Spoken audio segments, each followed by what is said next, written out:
पीले दांत वाली बहू। रंजना कभी ब्रश नहीं करती थी। उसे कितनी बार उसके माँ बाप ने डांटा, लेकिन उसका कोई असर उस पर होता ही नहीं था, जिस कारण से उसके दांत पीले पीले हो जाते हैं। शादी के बाद अरे बहू, वैसे तो तुझ में कोई कमी नहीं है, पर तेरे दांत इतने पीले कैसे हैं बेटा? कैसे मतलब? कोई सर्जरी थोड़ी ना कराइए। वो तो क्या नाम, मैं ब्रश नहीं करती थी तो पीले हो गए। अब क्या करूं? आप कहे तो लाल करवा लूं या फिर काले? यार ये क्या है, क्यों माँ से लड़ रही हो? लड़ रही हूँ? अरे मैं लड़ रही हूँ या ये बोल रही है कि दांत पीले हैं, पीले। अरे तपस्या थोड़ी ना की है इन्हें पीले करने के लिए। बकायदा ब्रश नहीं किया है 20 साल तक, तब जाकर। छी, कैसी बात कर रही हो? ये उस वक्त तो पीले नहीं थे जब हम लोग तुम्हें देखने आए थे। अरे तब साफ करवा लिया होगा डेंटिस्ट के पास जाकर। अब देखो कैसे पीले पीले लग रहे हैं। रंजना सास की तरफ गुस्से से देखती है। फिर शुरू हो गई पीले पीले पीले। अरे पीले तो तब भी थे जब मेरे हाथ का रसगुल्ला उड़ा उड़ा कर खा रही थी और बोल रही थी, लड़की नहीं गुणों का खजाना दे रहे भाई साहब आप। खैर, अब वो लोग करते भी तो क्या करते, पीले दांत वाली बहू पल्ले पड़ी थी तो झेलना तो था ही। एक दिन कीर्तन में रंजना गाना गा रही थी। अरे कमला बहन, माँ का द्वार है, यहाँ तो सब शुद्ध होकर आते हैं, फिर अपनी बहू को ब्रश भी नहीं करवाती तुम। दूर से पीले पीले दांत भक्ति में बाधा उत्पन्न कर रहे हैं। और कोई 2 साल के बच्चे थोड़ी ना लेकर आई हूँ मैं बहू बनाकर। अच्छी खासी लड़की है, अरे कैसे करवाऊं ब्रश? ये तो उसे खुद करना चाहिए ना। अब माँ बाप तो इसके जैसे तैसे निपटा दिए, ये नहीं सोचा कि सास कैसे संभालेगी। सास बहू को लेकर घर आ जाती है, लेकिन सोच लेती है कि अब इसे लेकर कहीं नहीं जाएगी। अगले रोज बहू कहती है, अरे क्या हो गया, मंदिर नहीं जाना क्या? कीर्तन का वक्त हो रहा है। मेरी मधुर वाणी से कान्हा जी जागते हैं और सोते हैं। आप तो जानती है ना उनकी भक्ति में कितना मन लगता है मेरा। वो क्या है ना, तबीयत ठीक नहीं लग रही है मेरी, आराम करूंगी मैं। तबीयत ठीक नहीं लग रही? अभी तो मिथुन के गाने पर नाच रही थी आप, और अब बोल रही है कि तबीयत ठीक नहीं लग रही। अरे भक्ति में मन लगा लो सासू माँ, ऊपर जाना है, क्या मुंह दिखाओगी आप? हाँ? सास को बहू की बात पर गुस्सा आ जाता है। मैं क्या मुंह दिखाऊंगी, इसकी चिंता तो ना कर, समझी? अपने मुंह की चिंता कर, जो ये पीले पीले दांत लेकर हर जगह पहुंच जाती है। पता है लोग कितना मजाक बनाते हैं। ना जी ना, मैं नहीं जाना कहीं तेरे साथ। तो ये बात है। कोई ना, मत जाओ, मैं अपने कमरे में ही बैठकर भक्ति कर लूंगी। ऊपर वाला दांत थोड़ी ना देखता है, मन देखता है, भावना देखता है। और अरे बस बस, तू सब कुछ दिखा, बस ये सफेद चमकदार दांत ना दिखाना किसी को, है? जा यहाँ से। बहू को सास की बात का कोई फर्क नहीं पड़ता, वो तो जैसी थी वैसी ही रह जाती है। सुबह नहाकर किचन में खाना बनाना, फिर खाना खाना, कीर्तन भजन करना और सो जाना। एक दिन, माँ जी मैं सहेली के घर जा रही हूँ, शाम को लेट आऊंगी। हाँ, तो जाना, मैंने कौन सा तेरी आरती करनी है घर पर बैठकर। रंजना सहेली के घर जाती है, जहाँ वो पार्टी में जाने की तैयारी कर रही होती है। अरे शिखा, कहाँ जाने की तैयारी कर रही है? मैं गलत वक्त पर आ गई क्या? अरे नहीं यार, उल्टा सही वक्त पर आई है। मैंने ये साड़ी और ज्वेलरी निकाली है यार, शाम को इनके ऑफिस की एक पार्टी में जाना है। बताना कैसा लग रहा है ये सब? नहीं यार, इस ड्रेस के साथ तो वो वाली ज्वेलरी अच्छी लगेगी। हाँ, सही बोल रही है, मैंने ध्यान ही नहीं दिया। वैसे तो हमेशा से मस्त फैशन सेंस रखती है। तो बड़ा जाती होगी ना पति के साथ पार्टी में। रंजना कुछ नहीं बोलती, बस सोचती है कि यार काश ये बात सही हो जाती, पर मैं क्यों नहीं जाती पार्टी में? क्या इन लोगों की कोई पार्टी होती नहीं होगी? रंजना घर आती है और रात में पति से सवाल करती है, एक बात बताइए, आप मुझे किसी पार्टी में क्यों नहीं ले जाते? क्या आपकी यहाँ ऑफिस में पार्टी नहीं होती? पति बेचारा क्या कहता कि दांत पीले हैं तुम्हारे इसलिए। अरे कोई पार्टी होती नहीं हम लोगों के ऑफिस में, तो कहाँ से लेकर जाऊं? और मार्केट, मॉल, कहीं वीकेंड घूमना, कहीं तो। अरे यार सारे हफ्ते में एक छुट्टी मिलती है, तो सोचता हूँ कि आराम ही कर लूं। क्यों? रंजना मन मार के रह जाती है। पहले कभी सास के साथ मंदिर जाया करती थी, लेकिन वो भी सास ने ले जाना बंद कर दिया। घर बैठी बैठी रंजना बोर हो जाती है। तभी उसे आइडिया आता है और वो मायके जाने का सोचती है। सासू माँ, 2 दिनों के लिए मम्मी के घर जा रही हूँ। अच्छा ठीक है, आराम से जा। और हाँ, माँ से कुछ अच्छी आदत सीख कर आना कि कैसे शरीर के हर भाग की तरह दांतों की सफाई भी जरूरी होती है, समझी? शुरू हो गई ना आप। वो लोग आपकी तरह नहीं है कि छोटी छोटी बात का बतंगड़ बना दे। उन लोगों के लिए मैं मायने रखती हूँ, ना कि मेरे पीले पीले दांत। रंजना माँ को बिना बताए उन लोगों को सरप्राइज देती है, लेकिन जैसे ही वो दरवाजे पर पहुँचती है, अंदर देखती है कि घर वाले कहीं जा रहे होते हैं। अब माँ, काश रंजना दीदी के दांतों वाली प्रॉब्लम नहीं होती, तो वो भी हम लोगों के साथ चलती ना बुआ जी की बेटी की शादी में। हाँ बेटा, लेकिन अब उसे कौन समझाए कि उसको उसके पीले दांत नहीं दिखते, लेकिन उसके आसपास के लोगों को कितना एम्बैरेसिंग फील कराते हैं। मुझे तो कितनी बार उसके स्कूल की टीचर ने शिकायत की कि उसके साथ कोई लड़की बैठना भी नहीं चाहती, और ना ही कॉलेज में कोई उससे बात करना चाहता था। लेकिन पता नहीं क्यों उसे ये बात समझ में ही नहीं आती।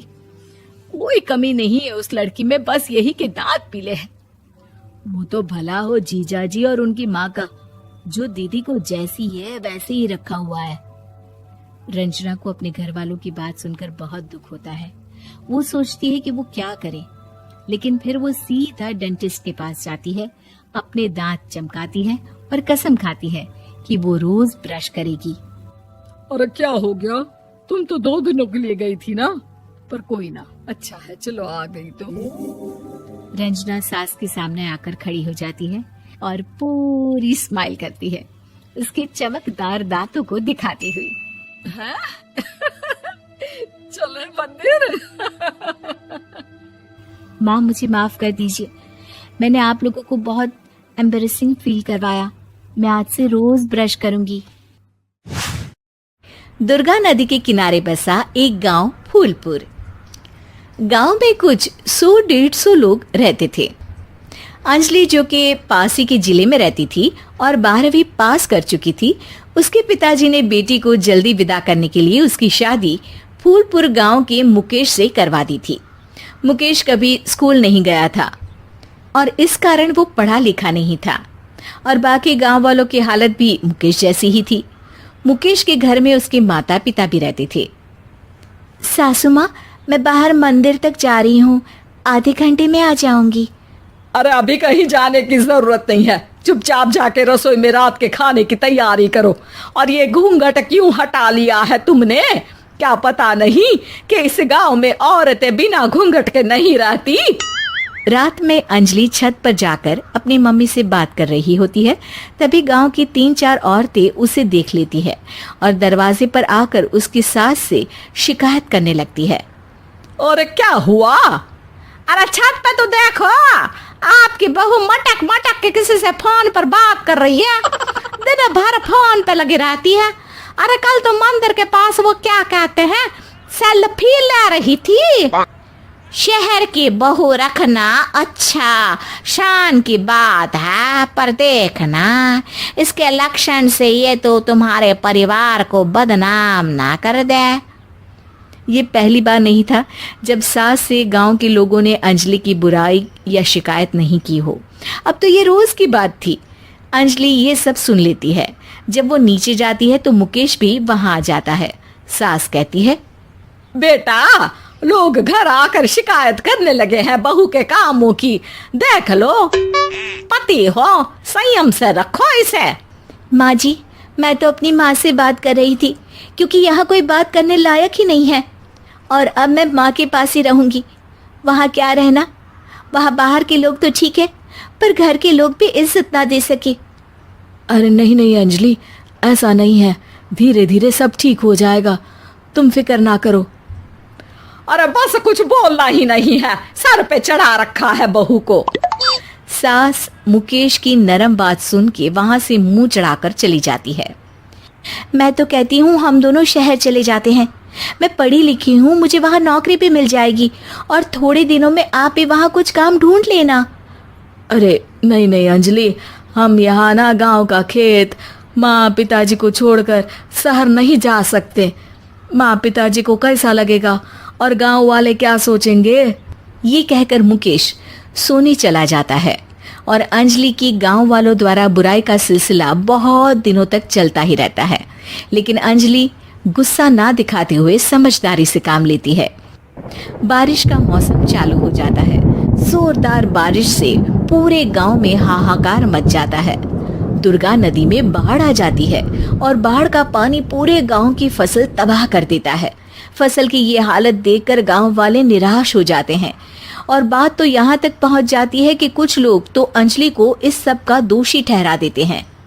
अरे पूरी फसल तबाह हो गई, पता नहीं किसकी नजर लग गई है।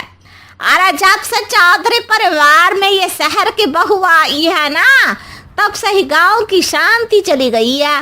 इसके कर्म कांड से माँ दुर्गा नदी भी खुश नहीं है। ये सब सुनकर बेचारी अंजलि रोते हुए अपने घर चली जाती है। कुछ दिन बाद सभी गांव वाले अपनी फसल का मुआवजा लेकर अपने अपने घर आते हैं। मुकेश भी 1500 लेकर आता है। अंजलि को जब पासबुक दिखाता है तो अंजलि हैरान हो जाती है। अरे ये पासबुक में तो उन्होंने 4000 की एंट्री करी है और आपको सिर्फ 1500 दिए। सच में? अरे वो सरकारी अफसर आपको बेवकूफ बना रहे हैं। सरकार की तरफ से हमें 4000 मिले हैं, लेकिन बाकी का सारा पैसा खुद ही खा रहे हैं। आप लोग के अनपढ़ होने का फायदा उठा रहे हैं। ये सब सुनकर मुकेश परेशान हो जाता है, लेकिन अंजलि उसे हिम्मत से काम लेने को कहती है और सुबह होते ही मुकेश को पंचायत कार्यालय ले जाती है और साथ में गांव के और लोगों को भी। आप सरकारी बाबू क्या गांव के लोगों को बेवकूफ समझते हैं? आपको क्या लगता है ये पढ़े लिखे नहीं है तो आप कुछ भी मनमानी करेंगे? ये बेचारे दिन रात इतनी मेहनत करते हैं, ये हमारे अन्नदाता हैं और आप इनके साथ ऐसा धोखा करते हैं। अरे क्या बके जा रही है ये लड़की, किस धोखे की बात कर रही है? अपने कांड करके नदी माँ को नाराज करके हमारा नुकसान करके इसे चैन नहीं मिला क्या? सरपंच जी, इन सरकारी बाबू ने मुझे बेवकूफ बनाया है और मेरे हिस्से के पैसे खुद चट कर गए। बस ये सुनते ही सरपंच वहां से दुम दबाकर भाग जाता है।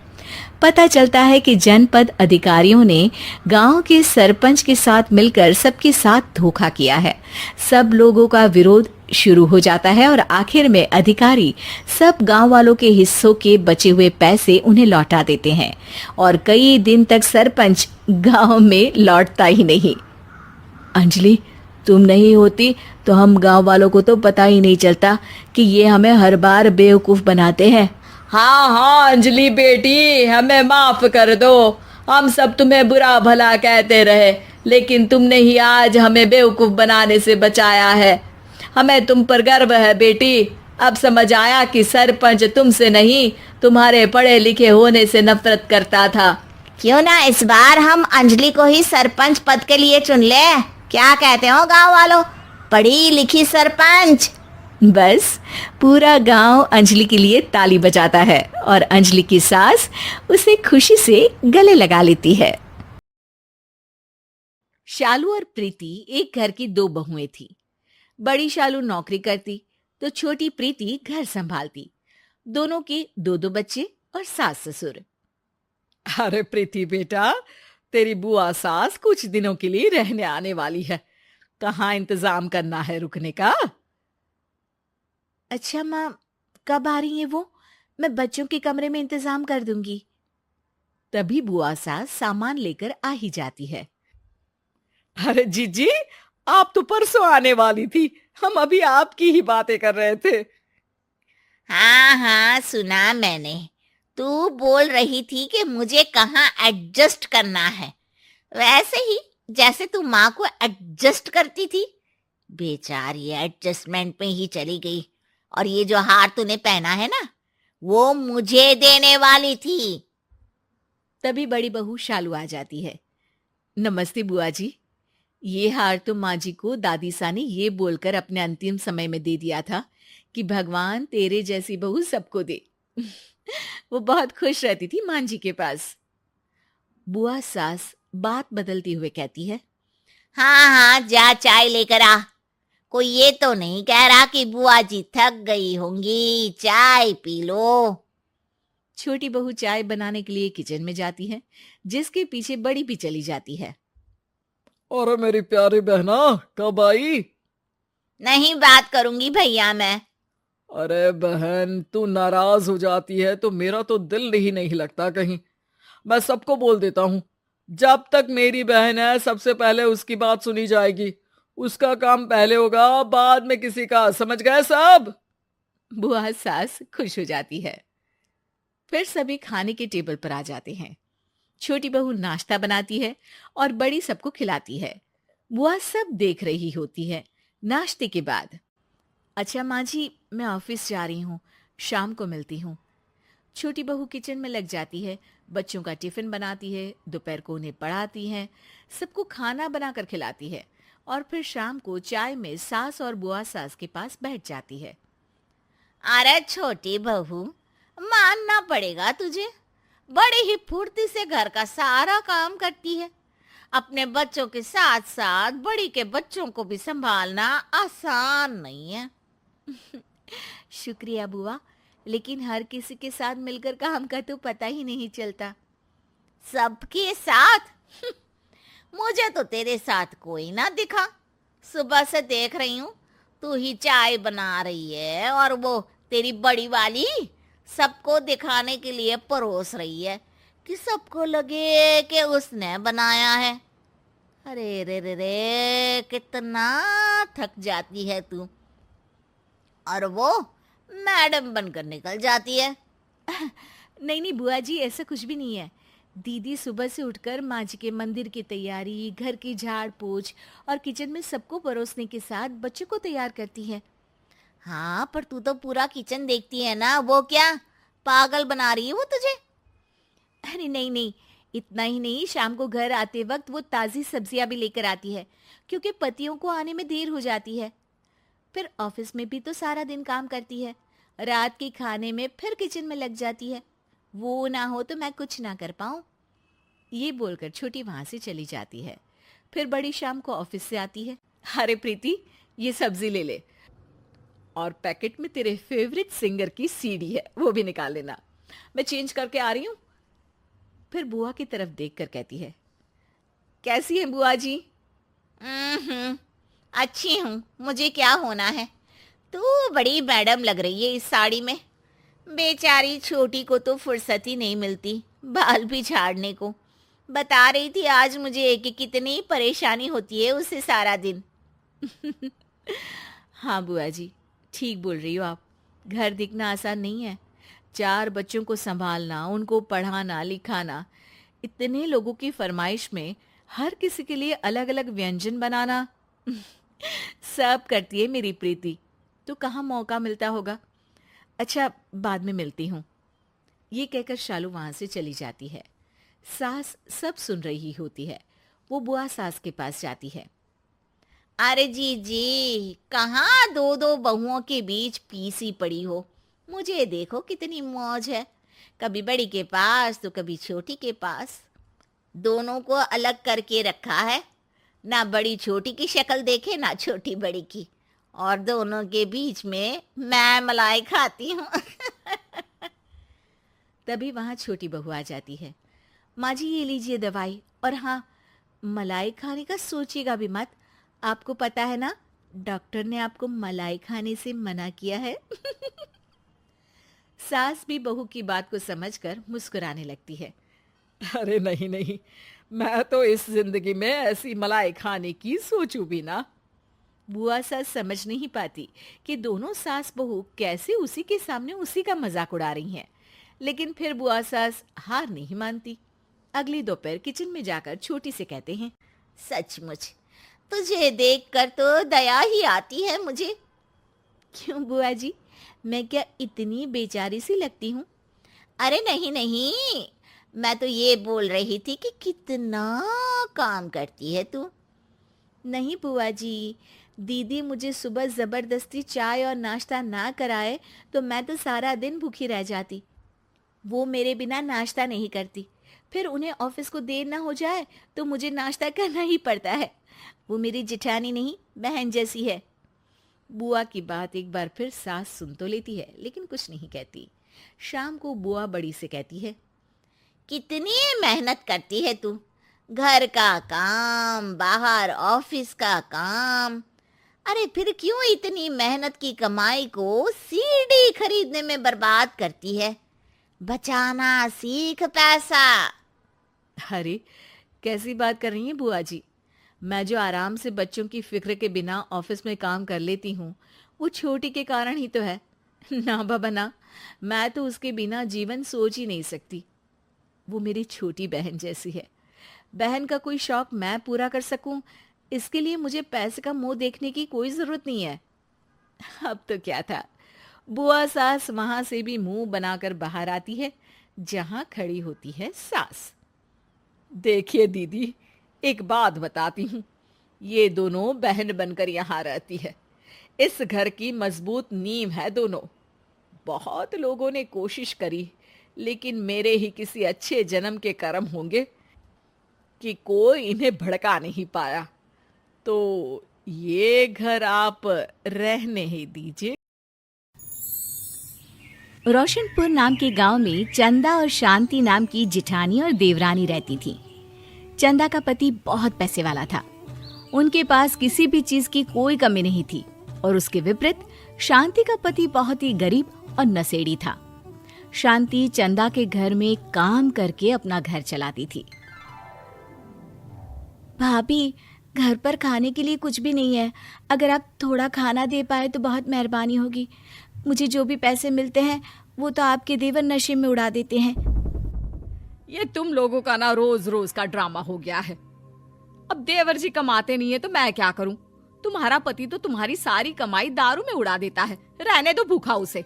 अरे ऐसे मत बोलिए भाभी, आप तो जानती ही हैं कि वो मन के कितने साफ हैं, पर इस बेरोजगारी के कारण उन्हें दारू पीने की लत लग गई है।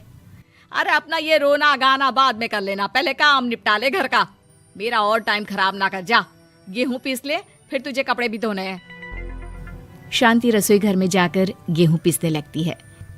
पीसते पीसते कुछ गेहूं वहां कपड़ों में गिर जाते हैं, जिसे देखकर उसके दिमाग में एक आइडिया आता है। क्यों ना ऐसे ही थोड़े गेहूं मैं अपने पल्लू में बांधकर घर ले जाऊं, फिर एक बर्तन में जमा कर लूंगी और उसे पीसकर रोटी बना लूंगी। कुछ दिन तो ऐसे ही चलता रहा, मगर फिर एक दिन चंदा ने शांति को ऐसा करते हुए देख लिया। अरे पहले तो मुझे लगा तुम लोग बस गरीब हो, पर तुम लोग तो चोर भी हो। चोरनी कहीं की। मुझे तो लगता था तू गेहूं पिसती है, पर तू तो अपने पल्लू में गेहूं छुपा कर ले जाती है। निकल मेरे घर से। मुझे माफ कर दो भाभी, हमारे पास खाने के लिए एक दाना तक नहीं था, इसलिए मुझे ये सब करना पड़ा। अरे तुम लोग मेरे रिश्तेदार हो, इसीलिए दया कर कर तुझे मैंने अपने घर पे काम पर रख लिया, पर तू और तेरा पति हमारे खानदान का नाम मिट्टी में मिलाने पर उतारू हो चुके हैं। आपको मुझे जितनी गालियां देनी है दीजिए, मारना है तो मार भी लीजिए भाभी, पर मुझे काम से मत निकालिए। परिवार की बात है, वरना कोई और ऐसा काम करता ना तो धक्के मार कर कब से घर का बाहर निकाल दिया होता। रोते रोते शांति अपने घर चली जाती है, जहाँ उसका नशेड़ी पति कहता है, अरे कहाँ रह गई थी कामचोर, इतनी देर क्यों कर दी? आज पैसे लाई कि आज भी खाली हाथ वापस आ गई है? अपने हाथ दिखा, जरूर पैसे छुपा लिए ताकि मैं दारू ना पी पाऊं। नहीं जी, मैं आपसे क्यों छुपाऊंगी, और अभी आप दारू पीने की बात कर रहे हैं, उसी कारण तो आज हम लोगों की ये हालत हो गई है। किसी काम की नहीं है तू, बिना मार खाए समझेगी नहीं। रख, अभी तेरे होश ठिकाने लगाता हूँ। रामलाल शांति को बहुत मारता है। शांति का मन दुखी हो जाता है और वो गांव के तालाब के पास के एक पेड़ के नीचे बैठकर फूट फूट कर रोने लगती है। मैंने कभी किसी का बुरा नहीं किया, फिर भी भगवान मेरे साथ ऐसा क्यों कर रहा है? मैं तो रामलाल जी की फिक्र करती हूँ, फिर भी उन्होंने मुझे इतना मारा। तभी उसे एक आवाज सुनाई देती है, रोने की कोई जरूरत नहीं है बेटी, चिंता क्यों करती हो? ये आवाज कहाँ से आ रही है? शांति अपने आसपास देखती है, उसे कोई नहीं दिखता। वो ऊपर देखती है जहाँ उसे एक छोटी सी परी दिखती है। आप कौन है? आप तो कोई परी लगती हैं। हाँ बेटी, मैं इसी पेड़ पर रहती हूँ। मैंने तुम्हारी सारी बात सुनी। अब तुम्हें फिक्र करने की कोई जरूरत नहीं। अपनी आंखें बंद करो। शांति आंखें बंद करती है और जादुई परी अपनी छड़ी घुमाती है। उसकी छड़ी घुमाते ही पेड़ के सारे पत्ते सुनहरे रंग के हो जाते हैं। परी उनमें से एक पत्ता तोड़ लेती है और फिर से अपनी छड़ी घुमाती है, जिसके कारण सारे पत्ते पहले की तरह साधारण से दिखने लगते हैं। आंखें खोलो बेटा। लो, इस पत्ते को ले जाकर अपने तकिए के नीचे रख देना। ये तो एक साधारण पत्ता है, इससे क्या होगा? ठीक है, अगर आप कहती हैं तो मैं इसे रख लेती हूँ। शांति उस पत्ते को लेकर अपने घर जाती है और अपने कमरे में तकिए के नीचे रखकर सो जाती है। सपने में उसे वही पेड़ वाली जादुई परी दिखाई देती है। बोलो शांति, क्या चाहिए तुम्हें? मैं चाहती हूँ हम बहुत अमीर हो जाए और मेरे पति नशा करना छोड़ दे, उन्हें कोई काम भी मिल जाए। कल जब तुम सुबह नींद से जागोगी, तुम्हारी इच्छा पूरी हो गई होगी। अगली सुबह शांति नींद से जागती है। अपने आसपास का नजारा देखकर चौंक जाती है। उसके बिस्तर पर चारों तरफ सोने चांदी रखे हुए थे। हे भगवान, कहीं मैं सपना तो नहीं देख रही? इतना सारा सोना, वो भी मुझ गरीब के पास। रामलाल जी को बताती हूँ, वो बहुत खुश होंगे। शांति जैसे ही कमरे के बाहर जाती है, वो देखती है कि रामलाल सूट बूट पहने काम के लिए बाहर जा रहा होता है। मुझे शहर में एक नौकरी मिल गई है शांति, मुझे आने में देर हो जाएगी, घर का ध्यान रखना। और इस तरह शांति बहुत अच्छा जीवन बिताने लगती है। उसके पास अब किसी भी चीज की कमी नहीं रह जाती। रातों रात शांति के पास आए इतने पैसों को देखकर उसकी जिठानी उससे पूछती है, अरे क्यों रे शांति, कहीं बड़ा हाथ मारा है क्या? अचानक तुम लोगों के पास इतना पैसा कैसे आ गया? नहीं भाभी, ये सब तो जादुई परी के दिए हुए पत्ते का कमाल है। शांति जादुई पत्ते के बारे में सारी बात चंदा को बताती है, जिसे सुनकर चंदा के मन में लालच आ जाता है और वो झूठ मूठ रोते हुए उसी पेड़ के नीचे जाती है जहाँ उसकी रोने की आवाज सुनकर जादुई परी कहती है, क्या हुआ बेटा, क्यों रो रही हो? मैं बहुत गरीब हूँ, मेरे पति मुझे बहुत मारते हैं, अब मैं जीना नहीं चाहती। चिंता मत करो बेटा, अपनी आंखें बंद करो। जादुई परी चंदा को भी उसी पेड़ का एक पत्ता देती है और तकिए के नीचे रखने को कहती है। चंदा उस पत्ते को लाकर अपने तकिए के नीचे रख लेती है और अगली सुबह जब उठती है तो उसके कमरे में चारों तरफ सांप बिच्छू रहते हैं। अरे बचाओ बचाओ, कोई मुझे बचाओ, ये कैसा पत्ता है जिसे लाने के बाद उस गरीब शांति के पास तो इतना सारा सोना आ गया और मेरे चारों तरफ ये सांप बिच्छू, अरे कोई बचाओ। चंदा अपनी जान बचाती हुई शांति के पास जाती है। चलिए भाभी, मुझे लगता है आपके घर में सांप बिच्छू को बस जादुई परी ही हटा सकती है। दोनों मिलकर जादुई परी के पास जाते हैं। ये सब तुम्हारे बुरे इरादों का नतीजा है चंदा। तुम झूठ मूठ बस पैसे के लालच के कारण यहाँ आकर रो रही थी, इसीलिए तुम्हें जादुई पत्ते ने उसकी सजा दी। अरे मुझे माफ कर दीजिए जादुई परी, मेरे मन में लालच आ गया था। अरे शांति, तुम भी मुझे माफ कर दो, मैंने तुम्हारे साथ बहुत गलत किया है, फिर भी तुम मेरी मदद के लिए आई। चंदा को अपनी गलती का एहसास हो जाता है, इसलिए जादुई परी उसके घर से सारे सांप बिच्छू को गायब कर देती है। चंदा और शांति आपस में मिलजुल कर रहने लगती हैं।